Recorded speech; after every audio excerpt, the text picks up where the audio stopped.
Hello, Selma. Nice to see you. Nice to see you too. Let's hear Linda. Letty and Linda.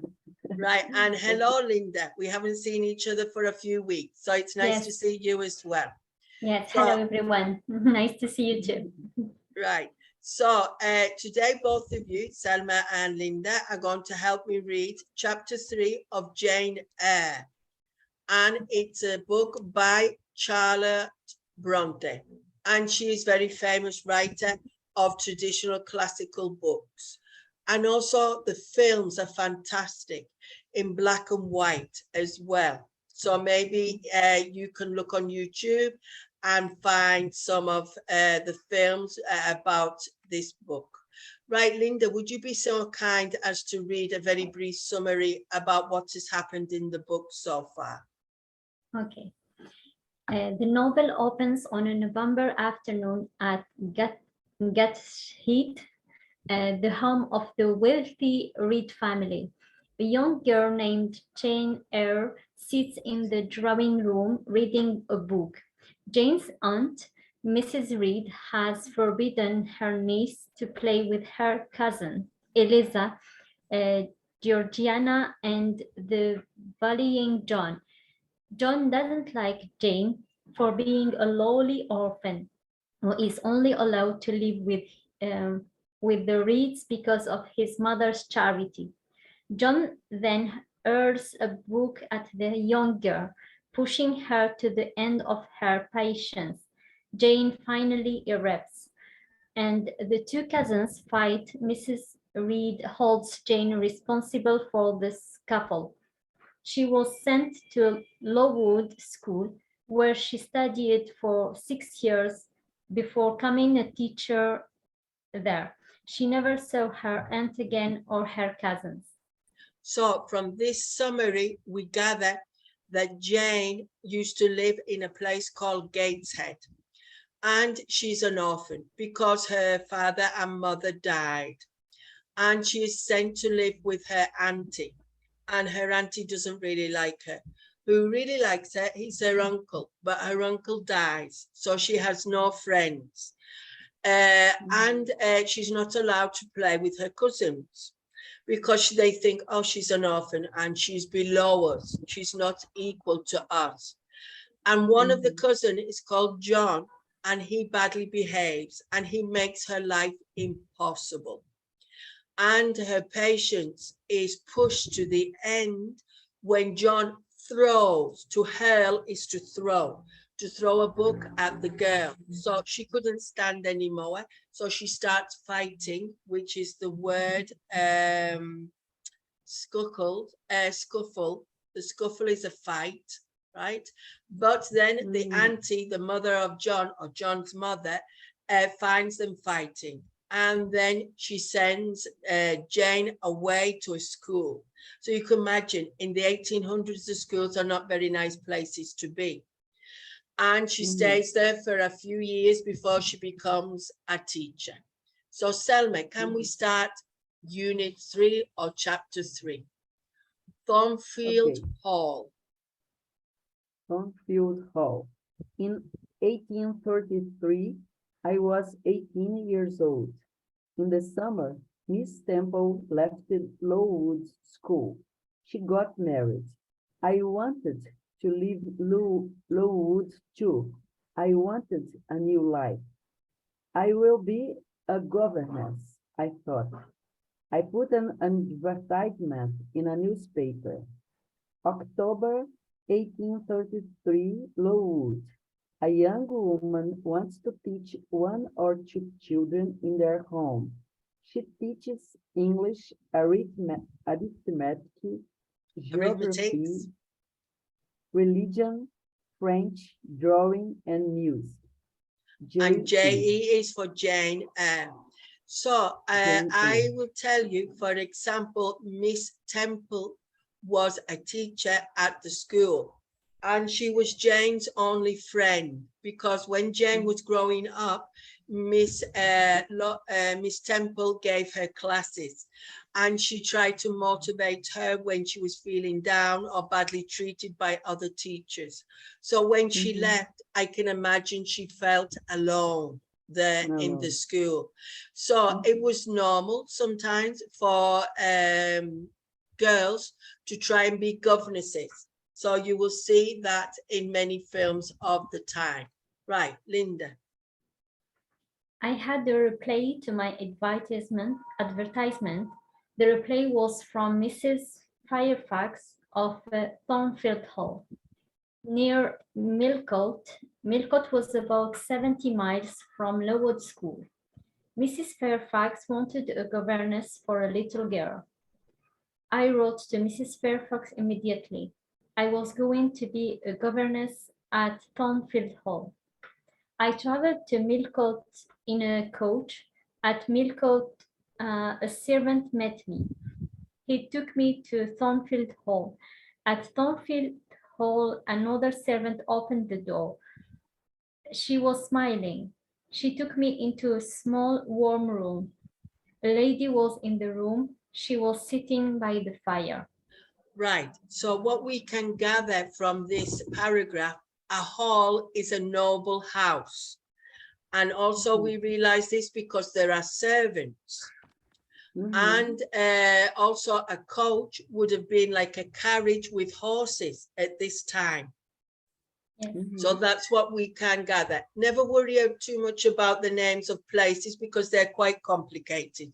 And you could always look them up on the internet, how to pronounce them better, but very good. So she's applied for a job. She's got the job and she's gone to this noble house to look after a little girl and give class. Off you go, Selma. Are you Mrs. Fairfax? I asked her. Yes, my dear, she said. And you are Miss Eyre. Are you cold? Sit by the fire, Miss Eyre. Eyre. A servant will bring you some food. Mrs. Fairfax is very kind, I said to myself. I will be happy here. Will I see Miss Fairfax tonight? I asked. Mrs.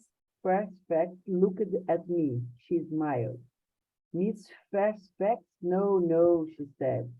Your pupil names is not Miss Fairfax. Your pupil is Adele Varens. Adele's mother was a French woman. Adele is Mrs. Rochester's ward. He takes care of her. Excuse me, I still have a cough.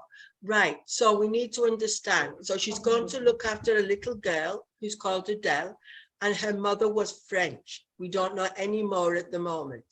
And the master of the house is Mr. Rochester, and he has to look after this little girl. So that's what it means, ward, W-A-R-D. Right? So he's like the guardian of this little girl, and we don't know why yet, but we will find out further on in the story. Off you go, Linda.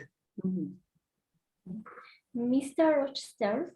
Who is Mr. Rochester? I asked. Mr. Edward Rochester is the owner of Thornfield Hall.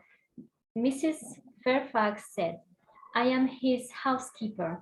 I take care of Thornfield Hall. Mr. Rochester is not here now. He does not like his house. He is often away from home. I was very tired. Mrs. Fairfax took me up the wide stairs. She took me to my room. I went to bed immediately and I slept well. So we have to understand the time when this story was written. And these noble houses were made of stone, very thick. And so they were cold places, maybe a little bit miserable. So we have met Mrs. Fairfax, who is the housekeeper.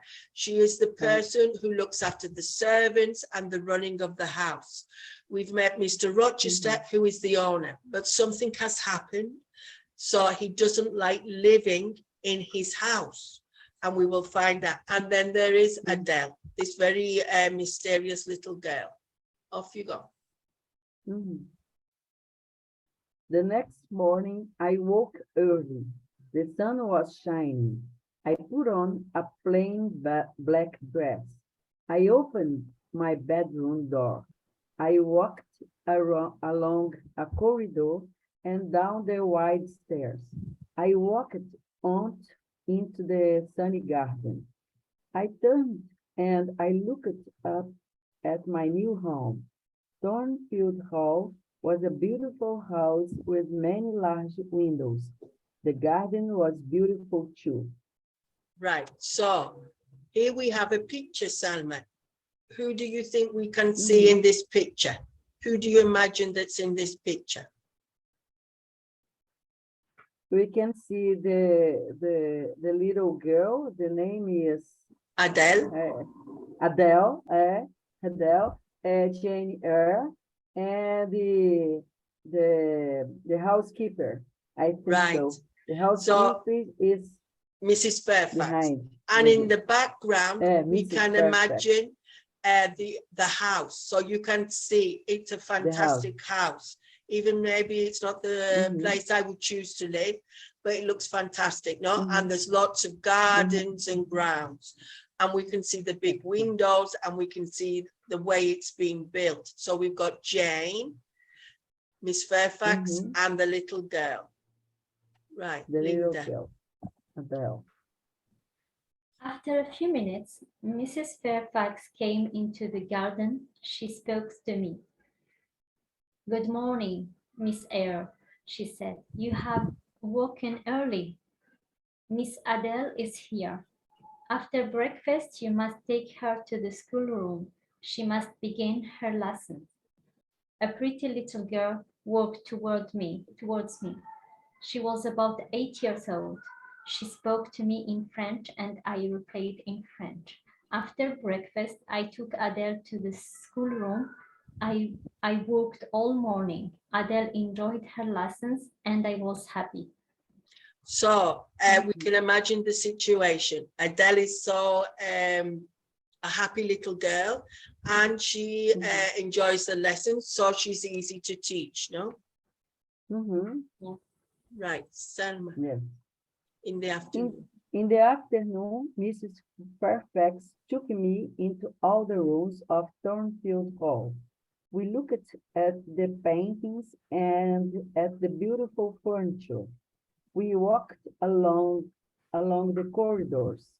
"Come up onto the roof, Miss Eyre," Mrs. Fairfax said. "You will see the beautiful countryside around Thornfield Hall." We walked up many stairs. At last, we were at the top of the house. We walked along the top corridor. Mrs. Fairfax opened a small door, and we walked onto the roof. "Look, Miss Eyre," Mrs. Fairfax said. "You can see for many miles." We stood on the roof for a few minutes. Then we went back into the house. We walked carefully towards the stairs. The top corridor was narrow and dark. Suddenly, I heard a strange laugh. Right, okay. Okay. So we wonder what that is. Linda. Suddenly, I heard a strange laugh. "Who is that, Mrs. Fairfax?" I asked. Mrs. Fairfax did not reply. She knocked on a door. "Grace," she said. The door opened. Behind the door was a small room. A servant was standing at the door. "Be quiet, Grace, please," Mrs. Fairfax said. The woman looked at Mrs. Fairfax, then she closed the door. "That was Grace Poole," Mrs. Fairfax said. "She works up here. Sometimes she laughs and talks with the other servants. Don't worry about Grace. Please come downstairs now, Miss Eyre." Right, so now we have a bit of a mystery because we're wondering who is making these strange noises. So that is the end of chapter 3. That's where we leave it with the laughter. Okay, Yeah. didn't need to explain anything. I think it was quite clear. And hopefully we will continue to read this book. Okay, so thank you girls for helping me, and Okay. I'll see you next Thank time. you. Bye. See you.